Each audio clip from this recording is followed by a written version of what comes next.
Haleluya. Tuhan bersamamu. Inilah Injil suci menurut Santo Markus. Sekali peristiwa, Yesus bersama murid-muridnya masuk ke sebuah rumah.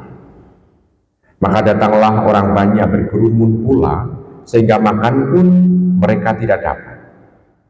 Waktu kaum keluarganya mendengar hal itu, mereka datang hendak mengambil dia, sebab kata mereka, ia tidak waras lagi. Demikianlah sabda Tuhan. Ibu, Bapak, Saudari, saudara terkasih dalam Tuhan. Bacaan Injil di sini sangat singkat, hanya 2 ayat, ayat 20 sampai ayat 21 dari bab 3 Injil Markus. Di sana mau diungkapkan ada suatu kenyataan bahwa walaupun Tuhan Yesus itu bisa menyembuhkan banyak orang, Tuhan Yesus bisa mengusir roh yang memasuki diri seseorang, lalu Tuhan Yesus mengajar di bait Allah maupun juga di sinagoga. Namun ternyata ada rumor yang mengatakan bahwa apa yang dilakukan oleh Tuhan Yesus itu adalah orang gila. Dia sudah menjadi gila. Mengapa bisa dikatakan ada rumor seperti itu? Ya, karena pertama kita tahu sendiri bahwa tidak semua orang suka dengan tindakan Tuhan.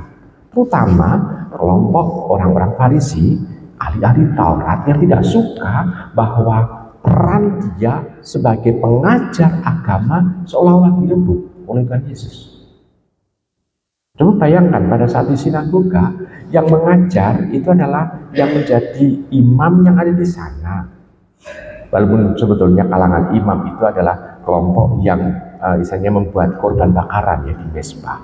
Tetapi adalah pemimpin agama yang bisa mengajarkan. Namun justru di sana dalam keadaan yang misalnya itu baik formal maupun non formal atau informal, Tuhan Yesus itu mengajarkan. Dan mereka merasa bahwa apa yang dilakukan oleh Tuhan Yesus itu merebut situasi yang sebetulnya harus menjadi tugas dia. Maka dianggap aja karena dia tidak mempunyai misalnya itu gelar seorang pengajar secara formal. Tuhan Yesus kan tidak pernah yang namanya lulus sekolah, misalnya sekolah untuk menjadi calon pengajar seperti Paulus. Paulus kan sebetulnya dia seorang yang memang ahli kitab suci, tapi Yesus lalu dianggap sebagai orang gila. Baik. Lalu apakah Tuhan Yesus itu pulang pada waktu sanak saudaranya, termasuk juga ibunya di sana sebetulnya mau mengajak Tuhan Yesus pulang ke Nazaret saja. Daripada kamu dianggap gila, nah lebih baik pulang. Itu sebetulnya apa yang diharapkan oleh keluarga. Tetapi Tuhan Yesus ternyata tidak melakukan apa yang dikehendaki oleh keluarganya. Justru rumor ini menjadi salah satu konsekuensi yang harus ditanggungnya. Memang tidak semua orang suka, tidak semua orang senang. Yang senang adalah yang mengalami penyembuhan dari penyakit. Yang senang adalah yang merasakan bahwa sabdanya ini sungguh-sungguh misalnya itu membuat mengusik hatinya sehingga membuat perubahan, pertobatan dalam hidupnya. Mungkin yang senang adalah kelompok-kelompok itu, dan itu adalah kelompok yang kecil, bukan kelompok yang besar. Nah, sekarang bagi diri kita sabda ini berbicara apa? Ibu, Bapak, Saudara terkasih dalam Tuhan, pada zaman sekarang kita bisa melihat bahwa orang-orang Kristiani, orang-orang pengikut Tuhan dianggap juga orang sinting. Kenapa? Karena percaya pada Tritunggal Maha Kudus yang dianggap oleh orang-orang yang tidak memahami Tritunggal Maha Kudus sebagai Tuhannya tiga. Maka disebut politeis, disebut itu. Tetapi itu bagi orang yang tidak memahaminya. Demikian juga orang yang tidak memahami Tuhan Yesus juga menganggap Tuhan Yesus sebagai orang gila. Nah, kita seolah-olah merasakan mempunyai nasib yang sama seperti Tuhan Yesus. Namun di sana kita bisa melihat bahwa biarlah orang itu mengatakan seperti itu karena dia tidak mampu memahami apa yang diajarkan oleh gereja mengenai mungkin paham-paham dari iman-iman yang kita miliki. Saudara terkasih dalam Tuhan, apa yang harus kita lakukan? Yang kita lakukan adalah seperti kata Tuhan, kita mendoakan mereka. Karena menjadi pengikut Tuhan adalah karena panggilan.